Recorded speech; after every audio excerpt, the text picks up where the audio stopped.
Hey, what's up everyone? My name is Briggs. This is my dad Brett here. And Hello! Two owners of Miles Pellet Stoves. Today we're going to be focusing on the auger motor for the Whitfield Profile 20 pellet stove. Ain't that right, Dad? Yeah, we're going to crank it out. And we're going to turn this thing around and we're going to give you some tips on how to remove the auger motor and how to replace it. It's pretty simple for us, but for you at home, it may not be. But when we're done, or when Briggs is finished showing you how, you'll think, good golly, I just saved myself $200 or $300 for a service call. So let's go to work. All right, let's do it. As always, friends, unplug your stove prior to doing any maintenance on it. Thank you very much. And take a second out. You're helping us each day. Like, share, and that subscribe button. We really, really appreciate it. So, here are the tools that you need. You can have an impact wrench or a regular ratchet. So, what you're going to need here is a 1/4 inch and, excuse me there, good golly, a 1/4 inch adapter for either one of these ratchets. And then you're going to need a 1/4 inch Allen wrench. Just like this. Most of you have one of those at home. If you don't, please make sure that you have one, because if you try to use another tool, it'll take you all day long. So, Briggs, are you ready to show them how to do it? Heck yeah, let's do it. Okay, let's go. All right, everybody, let's get started. So basically, to access the auger motor on this Whitfield Profile 20, we're going to be tackling it from the back side. So we're going to be removing this panel, and you're going to take your 1/4 inch, and you're going to be going over here and taking off all 4 screws. And they're all in the corner, very easy to access. And we're just take them off as so. Get the one last quick one. Now, in all reality, right here in the shop, this is a lot easier to access when it's on top of actually an actual stove lift. But when you're at home and everything, this is hooked up, or likely in the corner, or right against the wall and everything else, this is a very tight fit. So to do this, you might have to disconnect your exhaust pipe from the wall, turn your stove around so you can have more room to do it. So just a heads up there, that's just kind of the reality of the situation. You know, that's a good point. You know, I think even if it's still connected and they can't get the impact in there, just use a regular ratchet, because it's not as big and bulky, and you can get in there and take off this panel. And I know once Briggs shows you this, once you use this 1/4 inch Allen wrench to remove this auger motor, I believe you can do it. It's a challenge. Yes, it's not easy, but here we go, Briggs.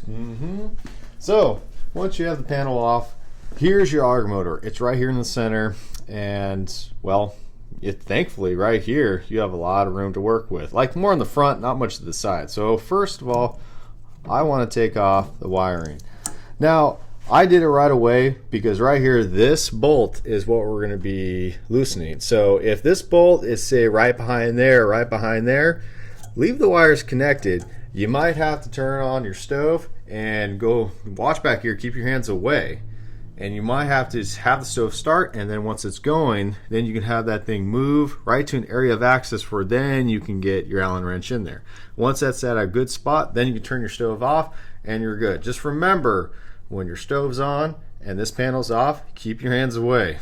Your personal safety is number one, and then that second priority, well, is property. So we just want to give you guys heads up, so make sure there's no, well, safety concerns or anything else.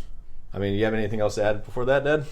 No, you said a lot and more, so let's just do it. All right, sounds good. So anyway, say you had to move it, boom, disconnect the wires after all the power is disconnected. Anyway, here's how we remove it. So basically, once it's right there, you can take the Allen wrench, unscrew it.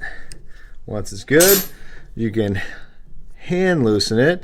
Sometimes this can be a bear, but with a little elbow grease and wiggle room, it'll pop out just as so. And right there, your auger motor is removed.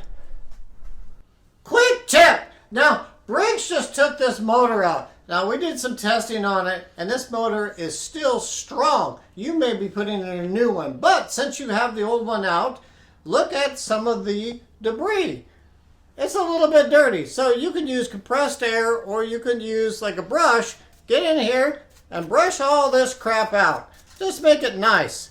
Nice. You got it out. Hopefully you got some of that. Then the back side here, this is the shaft that went into, I don't know if you can see it, where Briggs took it off the C-ring. So there's some crap here. Let's get that off too. Isn't that nice? So when you get it all done,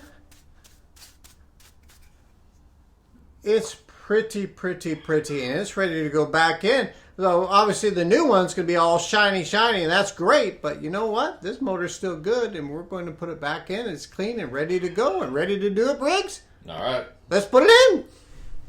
All right, so essentially we're just going to be working backwards. So pretty straightforward. One thing before you put that back in there, there is a flat spot on this auger shaft right there. You want to line that flat spot up with the bolt right there. If you don't do that, your auger motor is not going to be working the best. It may start slipping, and this might start stripping metal. Not a good combination. So when you need to be putting it back, you're going to put it back just as so, right in there.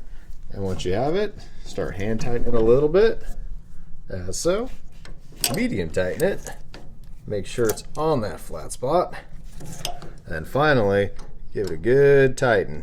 Because the last thing you want is that pin to loosen up. Just snug, you know. I think some people torque the crap out of it. You know, they start stripping things. So just nice and snug. Exactly. Very straightforward. So it's very important to get that flat spot aligned with that.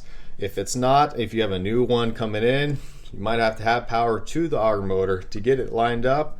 Disconnect power, and then once you have it right there, it's all lined up and good. Then right here, don't forget to finally connect power to your auger motor. Don't forget that. We've been there before, and when you have everything buttoned up and everything else and nothing's coming out, well, easy thing to miss. So overall right there, auger motor's placed back in, you put the panel back on, you're good to go. All right, everyone. That's it. Hopefully you found this video helpful and that you got your new and/or refurbished auger motor in, and then your stove's working great. You got anything else to add with it, Dad? No, we thank you. We have new videos coming, different brands, different models for you, your friends, and your family, and we'll see you next time. Thank you. All right, thank you, guys.